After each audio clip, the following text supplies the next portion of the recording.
So once again, we're looking at my wife's grandmother's well-loved cookbook. Today I'm doing the French bread recipe that her Aunt Carolyn informed me her mother used. The first version of this didn't turn out quite as well as I would have liked. I'm going to assume because we have a lot less humidity here in North Texas compared to Southern Louisiana. So I made some adaptations and did it again. I will show you both versions. Anyway, it's 1 cup of warm water, 1 package of yeast, 1.5 teaspoons of salt, 1.5 teaspoons of sugar, and 3 cups of flour. And you dissolve the yeast in warm water, add the sugar, salt, and half the flour. Beat well. Add remaining flour and knead about 8 minutes. Let rise until doubled in bulk. Punch down. Roll into a rectangle about 15 by 8 inches, about 1/4 inch thick. Roll out for a jelly roll. Slash 1/4 inch deep every 2.5 inches. Let rise until double on cookie sheet, sprinkled with cornmeal. And that's it. So here are the first attempt to make the French bread. And step 1, of course, is to dissolve the yeast in the warm water.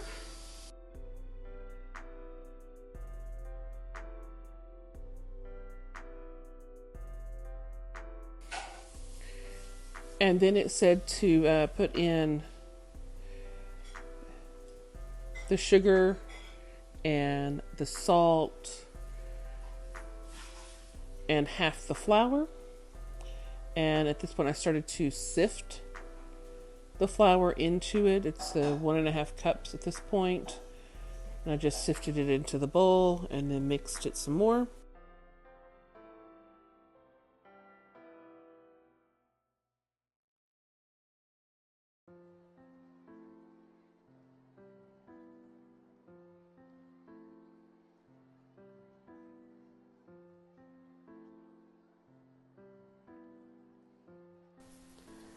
And then the recipe said to add the remaining flour.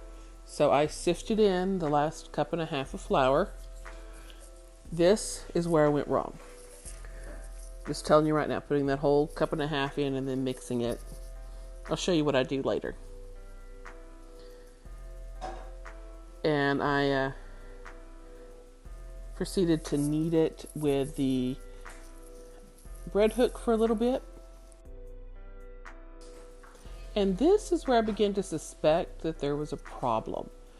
You'll see the bread isn't balling up around the bread hook. And I proceeded to start kneading by hand. It's still not, it's dense. This is hard to do at this stage. And it's not really coming together.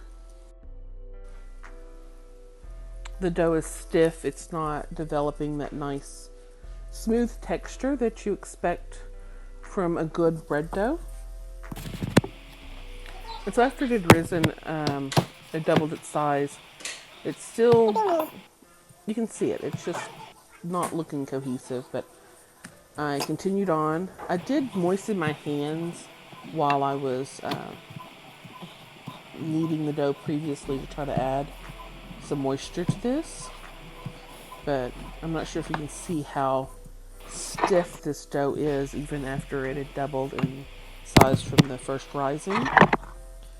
But yeah, this is difficult to roll out even at this point. And then of course it was roll up like a jelly roll. And once again, this dough is stiff. And I'm working at trying to get the edges to come together. They're really not. The dough is just way too dry. And then I just kind of give up and decide to proceed with the recipe as is.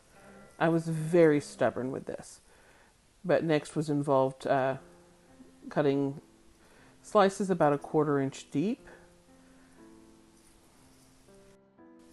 And here it is baked. It looks like a nice bread loaf, but I could tell it was very dense.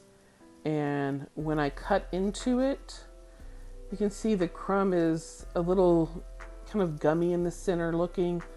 It doesn't have those nice even bubbles. So the next day I started over. I will say I did not let the dense one go to waste. I cut it into slices and toasted it for crackers and used some of it for French bread. I think you've seen both in previous videos. But once again, we are dissolving the yeast and adding the sugar and salt. And then I pre-sifted the flour and start adding it a little bit at a time. So I put in approximately half to start with and put the mixer on. And once that was kind of blended in, I started adding the rest of the flour, a spoonful or two at a time, until I had the consistency of the dough that I wanted.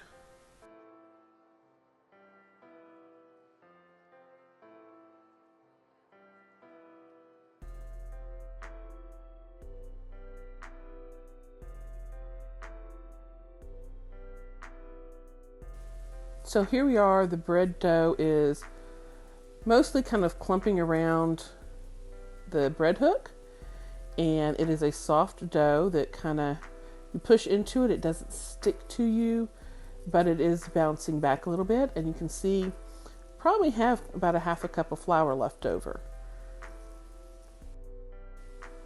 So I'd very lightly floured the surface of my board and did most of the kneading by hand.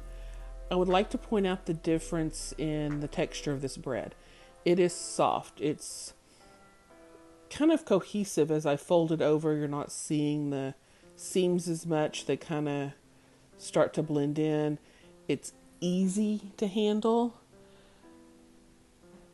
And this is what it looked like after I finished kneading it. I let it rise till double. And then put it out on the board again and proceeded to try to roll it out into the rectangle again.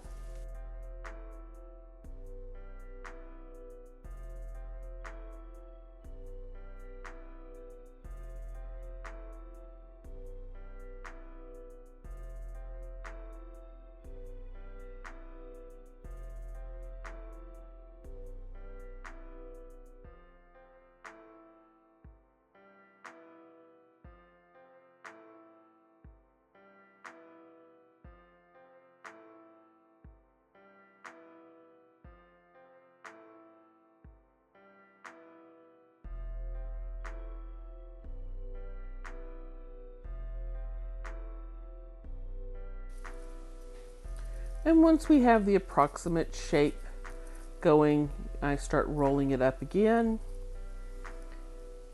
And I want to point out how those sides stuck together. The dough doesn't stick to my fingers, but it sticks to itself nicely. And I put it on my cookie sheet with the silicone mat instead of using the cornmeal, and made the slices. Even making these cuts was easier. So, yeah, I have a bubble. Okay, so I took some scissors and I snipped that bubble. Hopefully it's not going to be too horrible. But into the oven it goes. So I'm going to point out this looks like a beautiful loaf of bread. You can see right there where that bubble used to be, it really didn't make much of a impression where I snipped it and flattened it down. The texture is nice. We have some beautiful crumb. I'm not sure if you could tell that when I was squeezing it, it had a nice little bounce, but also had a little crunch. But the crust was perfect. But really the only difference between this and the first one was I didn't add all of the flour. I treated it like I do my normal bread. with adding a spoonful at a time until the texture's right. But this was a very easy bread recipe, and I will definitely make it again.